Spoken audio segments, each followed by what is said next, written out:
To explain, it's who we likely won't hear from. Has many people wondering exactly what's next in this trial. Good morning, Sid. Hey, good morning. Not only did we hear more testimony, we also heard from District Attorney Steve Mulroy, and he told us we likely will not hear from Hernandez Govan. And as we know, Govan is the accused mastermind behind this whole plan, to kill young Dolph. It's important to remember that the jury here is not from Shelby County. They're an outside jury. We know that the trial will resume later this morning about 9:30, and we'll have coverage for you and bring you updates throughout the day. Live here downtown, Sydney Gray, Action News 5. In Midtown with more on this new organized crime unit fugitive task force. Good morning, Sid. Hey, good morning, y'all. The OCU task force was created in response to Operation Code Zero that launched earlier in the year. And through the task force so far in the past 4 weeks, 280 fugitives have been put behind. Hey, y'all, good morning. So we did move locations because we wanted you to see a better view of what we could see from here on the scene at Highland and Summer Avenue. I'm moving so you guys can take a look at the smoke as MFD continues to try to get these flames put out this morning. And so just to familiarize yourself with the area where we are, again, I said North Highland and Summer Avenue. There's a Valero gas station. A Citgo gas station is the closest one to the building that fire investigators are actually trying to get the flames out of right now. When we first got here, I mean, we could see the flames from about a mile away. You know, it was lots of smoke coming from the roof of the building that we are still seeing this morning. And so it's going to take them some time to investigate. I believe I see some MLGW crews who are also here on scene. Yes, that is an MLGW truck that I'm also seeing this morning as MFD continues to investigate. Now, we are putting calls in and sending those emails so we can get some more information from the fire department about what exactly happened here, how it happened, why it happened. There's a lot of unanswered questions this morning, but these are all things that we're going to be working to bring you as the morning goes on. But again, this is a pretty involved scene, so if you've got to travel in this area, just be aware of your surroundings.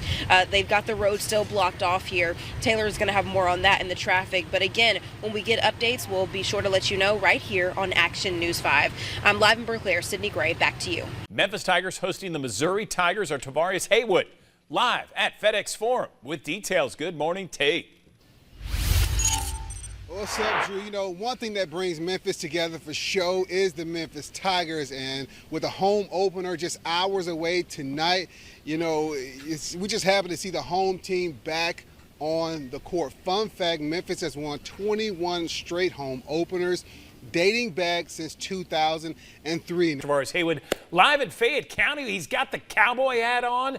Groundbreaking set to begin in just a few hours. You are ready for Buc-ee's, aren't you, T? Good morning. I'm ready for it. I had to bust out the cowboy hat, and you know I got on the cowboy boots too. You know, we're all waiting for beaver nuggets and sandwiches to come right here in West Tennessee. In Fayette County, you'll be the first one here in West Tennessee. Now, to give you a perspective about just how far this will be from Memphis, it's about a 40-minute drive from downtown Memphis. And if you've been to one before, you know that they are massive. I've been to the one in Terrell, Texas. We've talked. Good morning. You're absolutely right. I spoke with the owners, Pamela and Maurice Hill. They say things have been tough since the death of young Dolph, and they say things have gotten better, but they say they too are waiting for justice for young Dolph. How y'all been over the past 3 years? With first-degree murder of 22-year-old med student Ellie Young. In court, Hopper temporarily waived his bond hearing.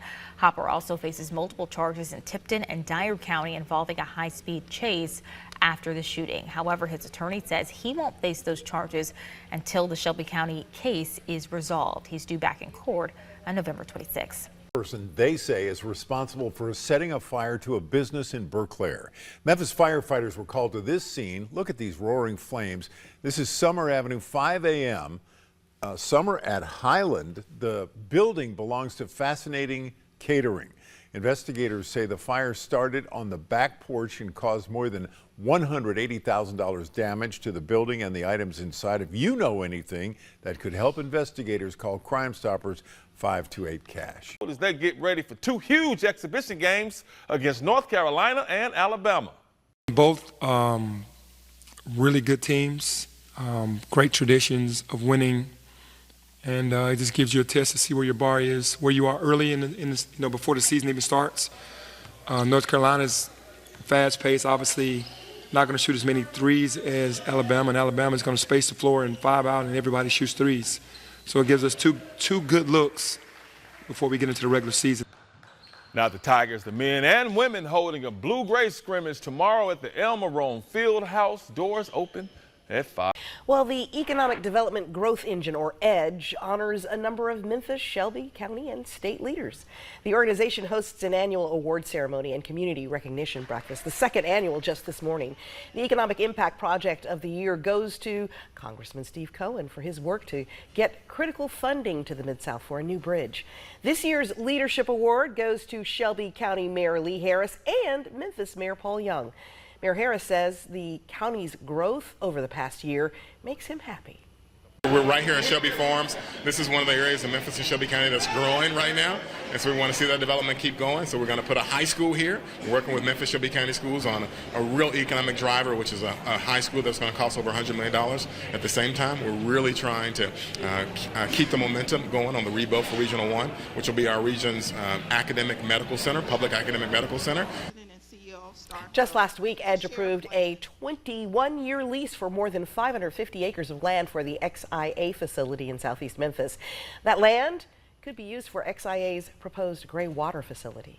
This Buc-ee's in Galloway will make the third location in the state of Tennessee. Now, local and state leaders calling it the Disneyland of Fayette County. It's about a 40-minute drive away from downtown Memphis, and it was a brilliant move by Buc-ee's because the location is halfway between Memphis and Blue Oval City and Sand. Now, this is a $82 million project that'll be over 70,000 square feet with 120 gas pumps. The founder of Buc-ee's says this location was strategic and intentional. Well, you know, we live and die with the interstate, so the first thing is it's a great interstate. We've been on 40 before. We know we like it. We know we like the business culture. We like the people. There's great employees to be had in Tennessee. So this just checked every box for us. It's a bit rural, which is good, to be outside in between two major metropolitan areas on the interstate. So it just checked every box for us. Like a jewel. A rare jewel, priceless. And you've taken it from us. Her laugh, her touch, her smile, her hugs, her guidance, her love, they're just all memories now. Eason Williams' niece, Kristen Williams, explained how the upcoming holidays will be hard for her family. Every single day of my 30 years, she poured into my life. And she loved me, and I do not get to hug and kiss my aunt anymore. I do not receive the same support that she's always given me my entire life. There are holidays approaching, and she's almost like the monarch in our family, and you took that away. Well, you didn't take away, but you helped. And it's every year around this time it gets harder and harder. Her second cousin, Daryl Lewis, made it clear to Rodriguez Tabora that Eason Williams was the kind of person who could have helped him. Because she would have advocated for you and your friends. She would have been there for you and your friends.